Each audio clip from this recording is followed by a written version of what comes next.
Louisiana State Police has released new video in the crash involving former LSU Tiger Kyren Lacy, which opens up a whole new set of questions. Let's talk about it. Locked on LSU. Here we go.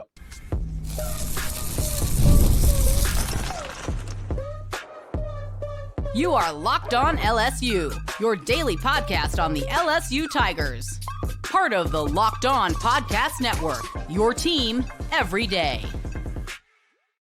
Okay, let's get it. It is Locked on LSU, your team every day. I'm your host, Matt Moscona. Thanks so much for making us your first listen. We're free, available wherever you get podcasts, of course, on YouTube as well. So please subscribe. As always, one of the fastest ways to help us grow is by leaving your comments below. So thank you sincerely for that.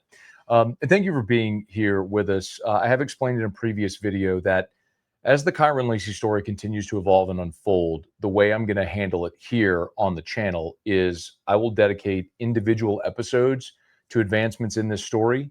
I understand there's a lot of people who come to this channel who want specifically the sports-related on-field stuff, and we're going to do that in our daily shows. And so as not to cross the wires, when we do have advancements in the story, I will present them as their own episode. So that way those, and I know there's a tremendous amount of you who are interested in the story, as it continues to advance and evolve, we'll do that as individual episodes. So thank you so much for being here with us. It has been a rapidly evolving 4 days from attorney Matthew Ory on Friday, giving the interview with HTV10, disclosing a lot of the district attorney's evidence, which seemed to exonerate Kyren Lacy from wrongdoing in that fatal crash. Since then, Louisiana State Police doubled down on their findings. Louisiana's Attorney General, Liz Murrill, announced she is opening an independent review into all of State Police's findings. And then on Tuesday morning, State Police released an 11-minute video. And the video shows new surveillance footage of the wreck, of Kyren Lacy speeding, and of body cam footage with two witnesses, one who was not involved in the wreck, and body cam footage of the woman driving the Kia Cadenza who collided with the Kia Sorento that was carrying Mr. Hall. And I'm going to show you some pieces of this that I think are relevant. And one of the things as we start that I think is important to note, I mentioned this whenever, for example, we had the conversation several weeks back about Florida assistant coach Jabbar Jalouk when he struck Joel Rogers, the LSU football player, in the pregame. Video changes everything. It changes the way we contextualize every story. You can read about a car wreck, a fatal car wreck. You can hear about a fatal car wreck, but when you see things transpire, it's going to change it. You can read about a coach striking a player, but when you see Jabbar Jalouk strike Joel Rogers in the face, it changes your entire impression of the circumstance. And I have no doubt that in what we're about to show here and talk about, this is Louisiana State Police and their effort to defend their findings. But video changes everything. What I think is important to note is, as we start, very important to note, is, as Matthew Ory, Kyren Lacy's attorney, said in that video that was released on Friday, and everyone has maintained all along, Kyren Lacy was performing illegal behavior. He was speeding. He was passing in a no passing zone. Those are undeniable. Those are undeniable truths. He was speeding and he was passing in a no passing zone. Those are moving violations. The question is, did those actions cause the chain of events that led to the fatal crash? And that's what this whole investigation has been about. What State Police released is video of Kyren speeding. And in the distance, you can see the crash. So for some, when you see the green Charger speeding, getting back into his lane and then slowing, it's going to be jarring for some people because, again, you're seeing it. When I say he was in his lane 72.6 yards away, as Attorney Ory said, from at the time of the wreck, it feels like, man, that's almost a football field away. It feels very far. When you see the video, it might change your perspective a little. In any event, I understand if you're listening here, this isn't going to be the best for you. For those watching on YouTube, you're going to see this video, this clip of the video, which is a wide shot. Again, it's a gas station. The surveillance footage is a gas station looking at Highway 20. It's the perspective at the gas station looking at Highway 20, and Kyren Lacy's vehicle is moving from right to left in the video. And so he is passing in the left lane, getting back into the right lane, and the crash happens farther to the left of the shot. This is the wide shot. If you're listening on audio, you'll hear the engine, Kyren Lacy's engine, and then him decelerating back into his lane, and then you'll hear the crash.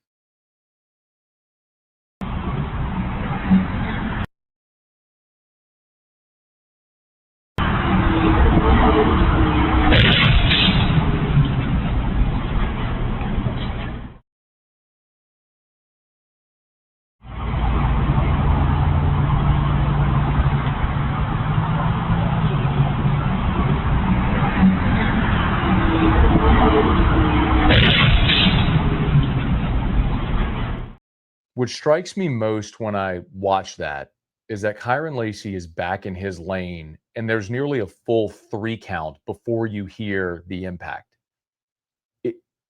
That may not seem very long, but the picture that was painted by state police was that the drivers were making split-second decisions before impact, which is just fundamentally not true. The other vantage point is from the same gas station, just looking farther to the left. So when you're watching this, you'll actually see the impact. And I think this is the one that gives you the perspective still of just how far away Kyren Lacy was, which would not necessarily have necessitated a drastic overcorrection by the woman in vehicle 2.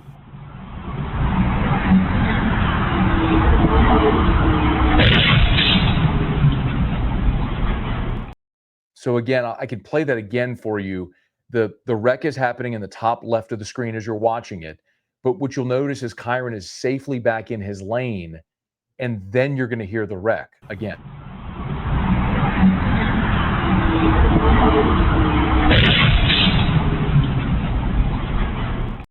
It's very hard to come to the conclusion that Kyren Lacy, still 72 yards away, caused a dramatic 70-degree steering wheel correction from the car behind the gold truck. Again, if you haven't followed to this point, the 2 cars that collided, one was a Kia Cadenza driven by a woman known as Vehicle 2. She was following behind a gold truck. Kyren, in his effort to pass, was then coming head-on with the gold truck. The assertion of state police is that the gold trucks aggressively braked and swerved. When the gold truck aggressively braked, the woman driving the Kia corrected left into oncoming traffic where she hit the car carrying Mr. Hall. This is where we have some major discrepancies still. So I can understand in this video, look, state police is releasing their evidence to try to support their findings, but there are still some major discrepancies in this investigation that aren't answered in this video. I think what this video does is it just shows Kyren Lacy speeding, and when people see him speeding, that maybe would lead you to draw a few conclusions. But I want you to hear from 2 eyewitnesses and how the actual black box forensic data does not match up with these statements. And we're going to get to that here as we continue. It's Locked On LSU, your team every day. Today's episode is brought to you by Prize Picks. Every day we make decisions, but on Prize Picks, being right can actually get you paid. Don't miss the excitement of this football season with Prize Picks, where it's good to be right. Playing Prize Picks is such a fun, simple way to add more excitement to football. You just pick more or less on player projections, like Josh Allen's passing yards or Saquon Barkley rushing for a touchdown, and you're in the game. And my favorite part, Prize Picks just added stacks. So if you want to ride with a player, I can select their pass yards, rush yards, and touchdowns all in one lineup. Download the Prize Picks app today and use the code LOCKEDONCollege to get $50 in lineups after you play your first $5 lineup. That's code LOCKEDONCollege for $50 in lineups after your first $5 lineup. Prize Picks. It's good to be right. We're brought to you also today by our friends over at Game Time. College football is here, and I could not be more excited. It is an amazing time of year. The tailgates, the rivalries, the energy in the stands, there's just nothing like it. But let's be real. Actually getting tickets can feel like more of a battle than the game itself. Endless queues, hidden fees, prices jumping at checkout. That's why I use Game Time, the app that gives the advantage back to the fans. It's the easiest way to score last-minute tickets at the best prices with no surprise fees. What you see is what you pay. I pulled up Game Time, just a couple of taps. Amazing deals. I'm talking your favorite college football games at $25. And I love zone deals as well. Pick the section, Game Time picks the seats, and you save big. So take the guesswork out of buying college football tickets with Game Time. Download the Game Time app, create an account, and use the code LOCKEDONCollege for $20 off your first purchase. Terms apply. Again, that's promo code LOCKEDONCOLLEGE for $20 off. Swipe, tap, ticket, go. Download Game Time today. And finally, we're brought to you by Square. This episode is brought to you by Square, your favorite neighborhood spots run on Square. There's certain businesses that make the neighborhood the neighborhood. These are the places that become an extension of home, whether it's the sports bar dedicated to your team's fan base, the spot with the best wings in town for game day, or that beloved local chain that's been rooted in your community for years. These businesses are what bring people together. When neighborhood businesses thrive, the whole neighborhood thrives. So whether it's your favorite sports bar, one near my house where I love on a Friday to pop in and maybe grab a beer and a burger before heading home, you can find your favorite spot in the neighborhood as well. Square is a proud partner of more than 4 million neighborhood businesses around the world. You can go to square.com/go/lockedoncollege. One more time, that's square.com/go/lockedoncollege to learn more. But before you do, go support your favorite neighborhood spot. You'll be glad you did. Square, we'll see you in the neighborhood. So State Police has released this surveillance camera footage of Kyren Lacy speeding. And naturally, I understand how a lot of people seeing Kyren Lacy speeding will have a certain effect. But even still, you have to start to piece together the rest of the evidence, including the testimony of the people on site. Remember, Louisiana State Police was not there at the scene. So we all now have the benefit of hindsight. You have a trooper showing up who was not there for the accident, who is looking at the configuration of the cars and now is speaking to eyewitnesses. Well, one of the eyewitnesses that the trooper that arrived speaks to is a man who was driving an 18-wheeler, as referred to as the red truck. And in the video, you can see Kyren Lacy passing an 18-wheeler, the red truck. It is this man who is giving the statement that you're about to see or hear. And I want you to keep in mind, this is the man who ultimately describes Kyren Lacy in the green Charger splitting the two vehicles, meaning he drove between the two vehicles, causing them to crash. We know that didn't happen. This is the testimony you're about to hear. And he also says that that the gold truck stomped on his brakes. Those are the two things in this that you're going to hear that's going to create some inconsistency. So again, this is body camera footage of the state trooper interviewing one of the witnesses on scene. So the gold truck, what did the gold truck do? The gold truck in this area right here. The gold truck slams on his brakes. Slams on brakes to stop the Charger. The Charger swerves back in. Okay. And cut somebody else off, whoever was behind them. Okay. But then they slammed on, the Charger, he swerved in front of them. They slammed on brakes. And by this time, Mr. he slips through, right? Okay. As he slips through, she's coming. She like to round the back of the gold truck. That's what I'm saying. She almost hit the back of Mr. Yeah, Mr. Was Mr. truck hit? No. He was missed. Okay. By the way, the beeps are not expletives. They're redacting the names of the people involved. So as he's saying, Mr. the man driving the gold truck is what you heard. So what you heard this witness say is that the gold truck slams on brakes and then says the green Charger slips through, meaning he is saying that at this point, the green Charger is passing still, slips between the two vehicles that collided. The gold truck brakes, and that's when the two Kias collided. We know from video data that didn't happen. We also know from black box data that the man driving the gold truck never touched his brakes. That's part of the evidence that the district attorney concluded that we learned on Friday. Again, at one of the core central pieces here is the woman who was driving vehicle 2, who collided with Mr. Hall's vehicle, was behind a gold truck. The assertion is the gold truck slammed on his brakes, causing the woman driving the Kia to dramatically overcorrect into oncoming traffic, hitting Mr. Hall's vehicle.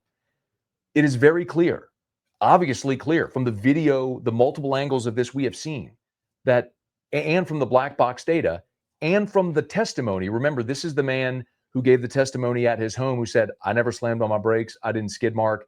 But then the written statement contradicted that. That's the man in the gold truck.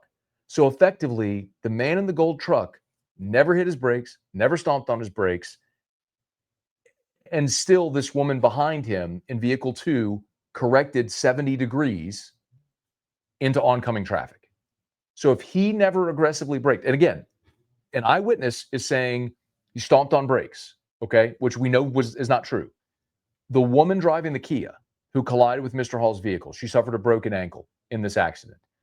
The trooper on scene goes to get her statement, which you're about to hear again, and she is going to say here that the gold truck stomped on his brakes. Give a listen. I think you could just tell me briefly what happened, or do you remember? I just know the truck was stopping on brakes. The other car was trying to pass the other car. I was trying to dodge by not hitting them by coming around. Okay. Do you remember how fast you were going? The speed limit. Yeah. Okay. So she says she was going the speed limit, and she says the gold truck was stomping on brakes and a swerve to avoid him. And I want to be so respectful here in understanding, if you have ever been in a car wreck or witnessed a car wreck, it happens so fast. It happens so fast. And then you have a woman with a broken ankle. You have 2 other people who are being transported to the hospital. More on that in just a second. You have cars in the middle of the street.